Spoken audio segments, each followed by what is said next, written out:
The sky didn't explode. It dimmed. At first, no one noticed.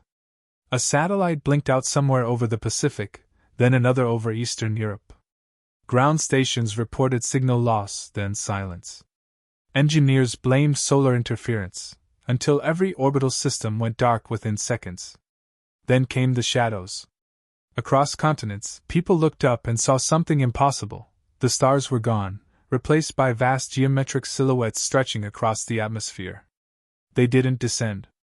They didn't fire. They simply arrived, as if they had always been there and humanity had only just gained the ability to see them. In Islamabad, traffic froze as drivers abandoned their cars mid-road. In New York, crowds gathered in Times Square, faces lit by screens that had no answers. In Tokyo, trains halted between stations, passengers staring through windows at a sky that no longer belonged to them. No one spoke of invasion yet. That word required motion. These things were still. Dr. Elias Rook watched it happen from the roof of the International Astrophysics Array, a steel and glass structure perched above a quiet desert plateau. He held a tablet that had lost connection minutes ago, its blank interface reflecting his own expression back at him. "Not debris," he muttered. Behind him, a technician stumbled through the door. "We've lost everything. Satellites, deep space relays, gone. It's like they just unplugged us." Elias didn't turn. "They didn't unplug anything. They replaced it." The technician followed his gaze upward. For a long moment, neither of them spoke. "Are we under attack?" the man finally asked. Elias shook his head slowly. "No. If this were an attack, we wouldn't be asking that question." Panic spread faster than any signal ever could. Governments convened emergency sessions within minutes. Military forces mobilized, though no one knew where to aim. Fighter jets launched and circled uselessly beneath the looming shapes. Nuclear protocols were quietly reviewed, then dismissed. There was no target, no trajectory, no enemy behavior to interpret. Religious leaders called for prayer. Influencers called it the end. Markets collapsed in less than an hour. And still, the sky remained silent. The first message didn't come through any known system. Every screen on Earth activated at once: phones, televisions, digital billboards, cockpit displays. Even devices long disconnected flickered to life. The same image appeared everywhere, a vast chamber filled with figures that defied easy description. Some were luminous, others shadowed, their forms shifting subtly as if reality struggled to define them. A voice followed. Not spoken, but understood. "Inhabitants of Earth. You have been observed." The words bypassed language. Each listener heard it in their own tongue, their own tone. "You have reached a threshold. Your species will be evaluated." Elias felt a chill that had nothing to do with temperature. "Outcome parameters, integration, containment, or termination." A pause, not hesitation, but precision. "Time allotted, 72 of your hours." The screens went black. For several seconds the world held its breath. Then chaos resumed, louder than before. Elias didn't move. "Evaluation," he said quietly. "Not conquest." The technician beside him swallowed. "That's supposed to be better?" Elias finally turned, his expression hard to read. "It means they've already decided something about us. The next 72 hours just confirm it."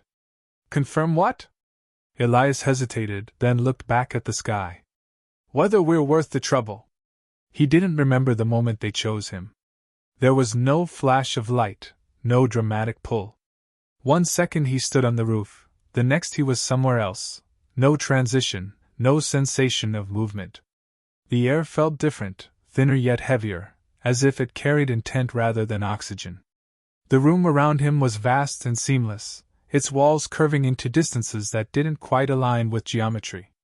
Figures stood, or hovered, at varying heights, arranged in a circle that suggested order without symmetry. Elias steadied himself. "So this is how you introduce yourselves?" A shape at the far end shifted forward. It was tall, elongated, its form composed of intersecting planes that caught no light yet remained visible. Dr. Elias Rook.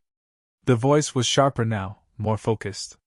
You have been selected as representative of your species. Elias exhaled once, slow and controlled. You scanned 8 billion people and picked me. That's either flattering or deeply concerning. You exhibit cognitive variance and adaptive reasoning. Traits relevant to evaluation. Translation. Elias said. I don't think like the others. A faint ripple moved through the chamber. Reaction, perhaps. The figure continued. This assembly constitutes the Galactic Council. Elias glanced around, taking in the impossible diversity. And you're the judge. I am High Arbiter Xyler Veth. The name settled with weight. Elias met the Arbiter's gaze, if it had one. Then let's skip the ceremony. What exactly are you judging? A pause followed, longer this time. Then, your species has failed every known metric of stability. The words didn't echo. They didn't need to. Elias felt something tighten in his chest, not fear, not quite anger. Recognition. He nodded once. Then I guess I have 72 hours to prove your metrics are wrong. The Arbiter's form shifted, subtle but deliberate. You misunderstand. You have 72 hours to prove your species is not a liability. Elias allowed himself a thin smile. Same thing, he said. The chamber did not resemble a courtroom, yet everything about it implied judgment. Elias stood alone at its center, surrounded by beings that represented civilizations older than human history. Some had no fixed shape, shifting like liquid thought. Others appeared rigid, almost mechanical, their forms etched with precise symmetry. A few resembled biological life, though nothing close to human. All were watching him. Not with curiosity, at least not at first. With assessment. High Arbiter Xyler Veth moved slightly forward, its presence commanding without raising its voice. Proceeding with evaluation. The space around Elias flickered. Images formed, not projections, but reconstructions so vivid they carried sound, motion, consequence. The first was war. Explosions tore through cities. Soldiers moved through smoke-filled streets. Civilians ran, fell, disappeared. Elias recognized fragments, conflicts across centuries stitched together into a single, relentless narrative. Your species engages in sustained intraspecies violence, Xyler stated. Frequency, constant. Scale, escalating. The scene shifted. Forests collapsed under machines. Oceans choked with debris. Atmospheres thickened with pollution. Ice retreated from poles. You destabilize your own habitat. Another voice added, this one layered, as if multiple minds spoke in unison. Self-termination behavior observed. Elias said nothing. The final sequence appeared. Missiles launching. Nuclear fire blooming. Shockwaves flattening entire regions. Silence followed. Not the absence of sound, but the absence of defense. Xyler spoke again. These patterns are consistent across your recorded history. Explain. Elias inhaled slowly, letting the weight settle before responding. I won't argue the evidence, he said. You're not wrong. A faint shift moved through the chamber. That wasn't the answer they expected. But you're not asking the right question, Elias continued. Clarify. You're asking what we've done, he said. You should be asking why we keep going. Another ripple, stronger this time. One of the figures, tall and segmented, leaned forward. Persistence is not virtue if it perpetuates harm. Elias nodded. Agreed. But harm isn't the whole picture. He gestured toward the fading images. You showed the destruction. Did you look at what came after? Xyler's tone remained steady. Recovery cycles are irrelevant to initial instability. They're the only thing that matters, Elias replied. Anyone can break something. The question is whether they learn not to do it again. A pause. Then a new sequence formed. Hospitals in disaster zones. People pulling survivors from rubble. Aid workers crossing borders without weapons. Former enemies standing side by side. Elias didn't smile, but his voice softened. We don't just destroy. We rebuild. We adapt. Inefficient, one of the council members said. Prevention is superior to correction. Of course it is, Elias said. If you already know everything. That drew attention. He took a step forward. You're judging us by your standards, systems that don't fail because they don't change. We're not like that. Xyler's form sharpened slightly. Instability is not a prerequisite for evolution. No, Elias said. But it's one way to get there. The chamber shifted again. This time, the images were smaller, more controlled. A scenario appeared. 2 groups of people trapped after a structural collapse. Limited resources. Only one group could be reached in time. Select, Xyler said. Elias studied it. There's no clean answer. Selection required. He exhaled. Then I prioritize the group with the highest chance of survival. Justification? Because saving some is better than losing all. The scene changed instantly. Now one group consisted of children. The other, trained engineers capable of rescuing others later. Elias frowned. That's not the same scenario. Variables adjusted. Select. He hesitated longer this time. Engineers, he said finally. They can save more lives. A murmur spread through the chamber, this time unmistakable. The next shift was immediate. One individual. A known criminal. But the only person who knew how to stop a larger catastrophe. Select, Xyler repeated. Elias didn't hesitate. We keep him alive. Despite prior harm? Because people aren't fixed points, Elias said. They change. Silence followed. Not emptiness, processing. One of the council members spoke, its voice resonant and low. Your decisions lack consistency. Elias almost laughed. Exactly. Inconsistency produces unpredictability. It produces flexibility, he corrected. You want fixed answers. We don't have them. We make choices based on context. Xyler regarded him. Context-dependent morality increases risk. Rigid systems break under pressure, Elias said. We bend. The chamber dimmed slightly. Not physically, something deeper. A shift in tone. Xyler spoke again, slower now. Logic does not support your survival. Elias met that without flinching. Then maybe logic isn't enough. That statement lingered longer than anything before it. Across the chamber, several figures shifted positions, subtle but meaningful. The evaluation was no longer one-sided.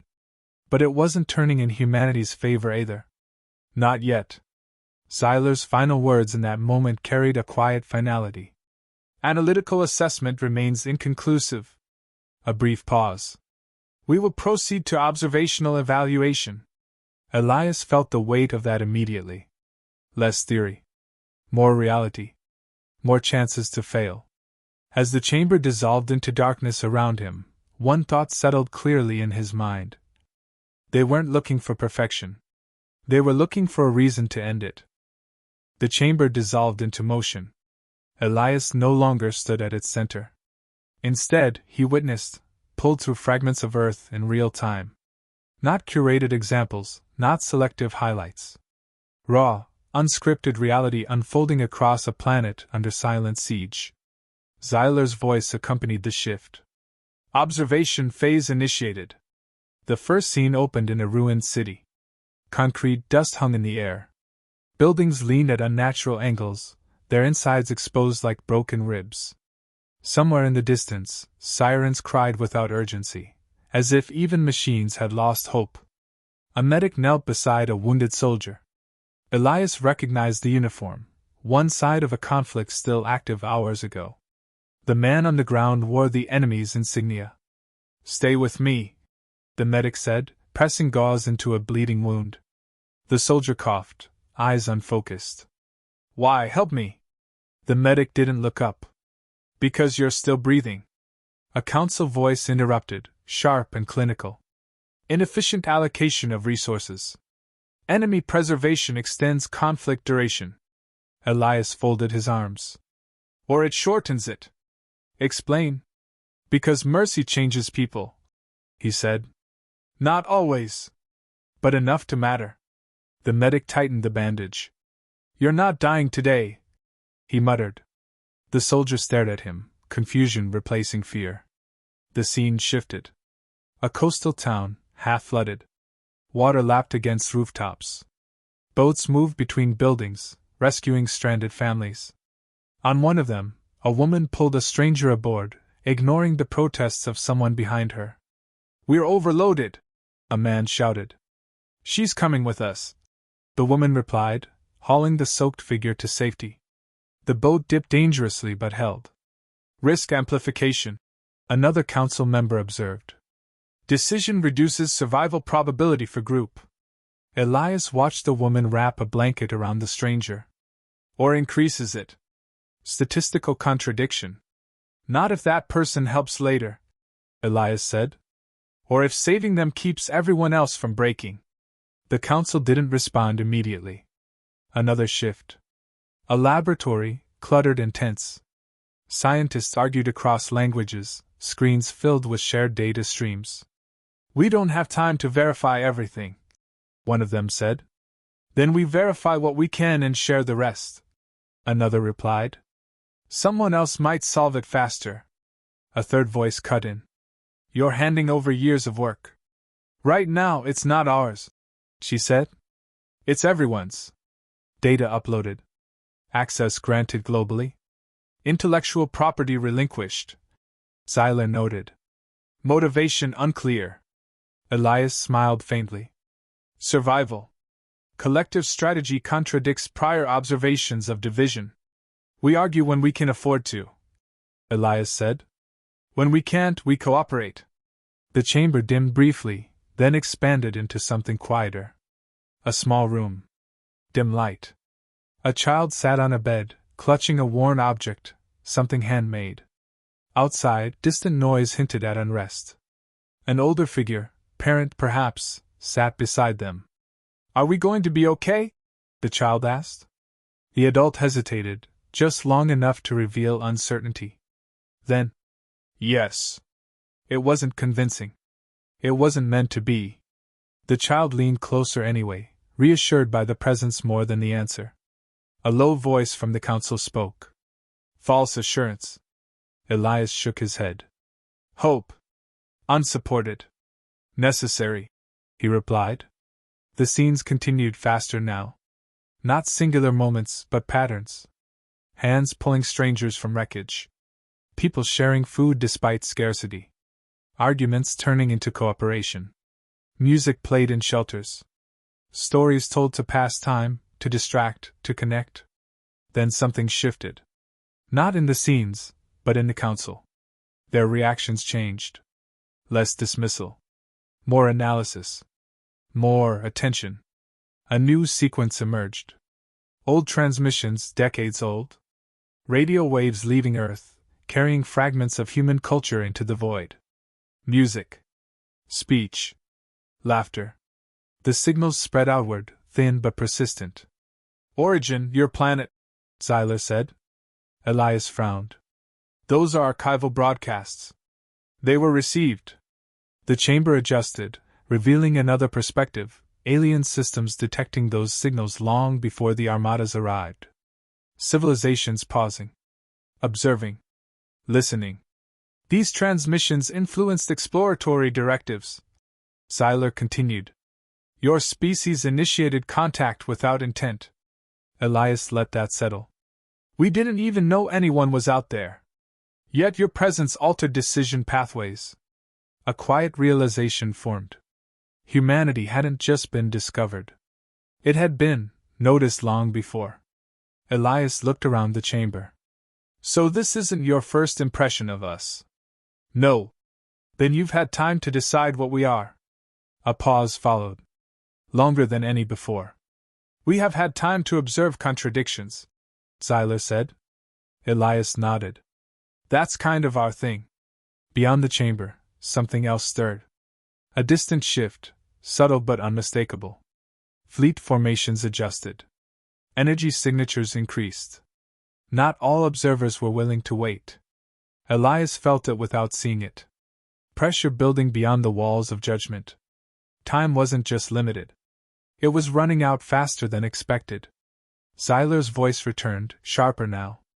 Observation phase nearing completion. The scenes faded, leaving Elias once again standing alone in the vast chamber. But it didn't feel the same. The silence held weight, not dismissal, not acceptance. Consideration. You will provide final justification, Xyler said. Elias exhaled slowly. And if I fail? A brief pause. Outcome parameters will be enacted. No elaboration. None needed. As the chamber darkened once more, Elias understood something clearly. They had seen humanity at its worst.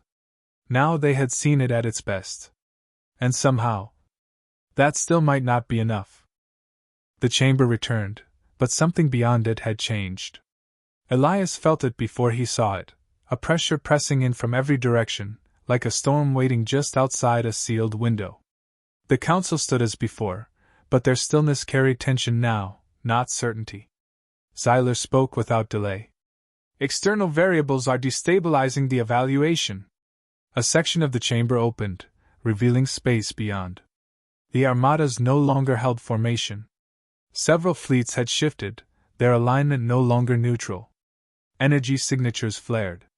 They're not waiting, Elias said. A faction rejects procedural delay, Xyler replied. They advocate immediate resolution. Termination, Elias said flatly. No one corrected him. On Earth, alarms screamed across continents. Military systems reactivated, targeting what they couldn't reach. Pilots were ordered into the sky again, not to win, but to stand. Cities braced. Not for impact. For the end. Elias turned back to the council. So this is it? Your decision, or theirs? The council retains authority, Xyler said. But only if a conclusion is reached. A pause.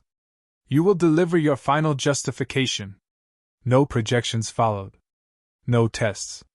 No curated evidence. Just him. Elias took a breath, slower than he felt. You've seen everything, he began. What we've done. What we keep doing. No reaction. You're right about us, he continued. We fight. We break things. We make mistakes that cost lives. A few figures shifted, as if expecting him to stop there. He didn't. But you're wrong about what that means. Xyler's form angled slightly. Clarify. Elias stepped forward, his voice steady. You see instability. I see adaptation. You see contradiction. I see choice. Choice introduces unpredictability, one council member said. Exactly, Elias replied. We're not locked into one path. We change. He gestured toward the empty space where the observations had been. You showed war. Did you notice what followed? Treaties. Reconstruction. People trying, sometimes failing, to do better next time. Cycles of harm remain, Xyler said. They do, Elias admitted. Because we don't get it right the first time. Or the second. But we don't stop trying. Outside, a distant flash lit the edge of the chamber. Not an explosion, yet. A warning. Time was slipping. Elias didn't rush. You're asking why we should survive? He paused, choosing his words carefully. Not because we're the strongest. We're not. Not because we're the smartest. Clearly not. A faint edge of dry humor passed through his tone, then faded. We should survive because we know we're flawed, and we care. A murmur moved through the council. Emotional response is not a survival metric, a voice said. It is for us, Elias replied. It's the reason we help strangers. The reason we rebuild after losing everything. The reason we tell stories about who we want to be, even when we're not there yet. Xyler watched him in silence. Elias met that gaze. You think our contradictions make us dangerous? A beat. They're the only reason we can become better. Another flash outside, closer this time. The chamber dimmed briefly, systems adjusting. Xyler spoke, quieter now. Your species operates without fixed parameters. Outcomes cannot be reliably predicted. Elias nodded. That's true. Unpredictability increases systemic risk. It also creates possibilities you can't model, he said. A pause stretched between them. Then Elias added softer. You've been watching us for a long time. Long enough to know we're not static. Silence followed. Not empty, heavy. The council shifted, their forms adjusting in subtle, deliberate ways. Not agreement. Not rejection. Deliberation. Beyond the chamber, the rogue fleets advanced another fraction. Energy levels climbed, weapons nearing activation thresholds. On Earth, people watched the sky. Some prayed. Some held hands. Some simply waited. Xyler moved. Not forward, not back, changed. The rigid precision in its form loosened, if only slightly. Your argument is not logically sufficient, it said. Elias felt the words land, but he didn't react. Xyler continued. However, it introduces a variable previously unaccounted for. A shift rippled through the council. Elias exhaled, almost imperceptibly. The council will render a decision, Xyler announced. Time seemed to stretch. Then compress. Then stop. The chamber brightened.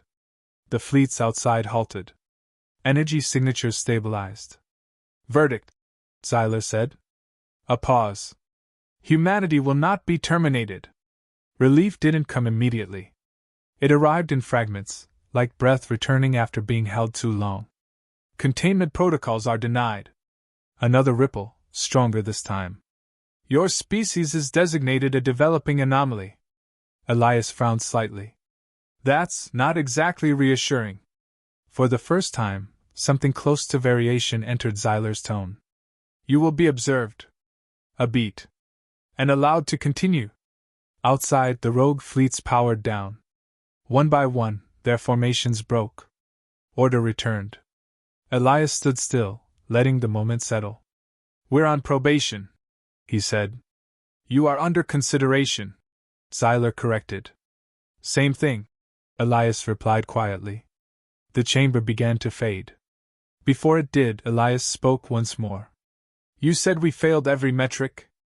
Xyler paused. Elias held its attention. Maybe your metrics need updating. For a moment, nothing happened. Then, faintly, almost imperceptibly, Xyler didn't disagree. Elias found himself back on Earth. Same rooftop.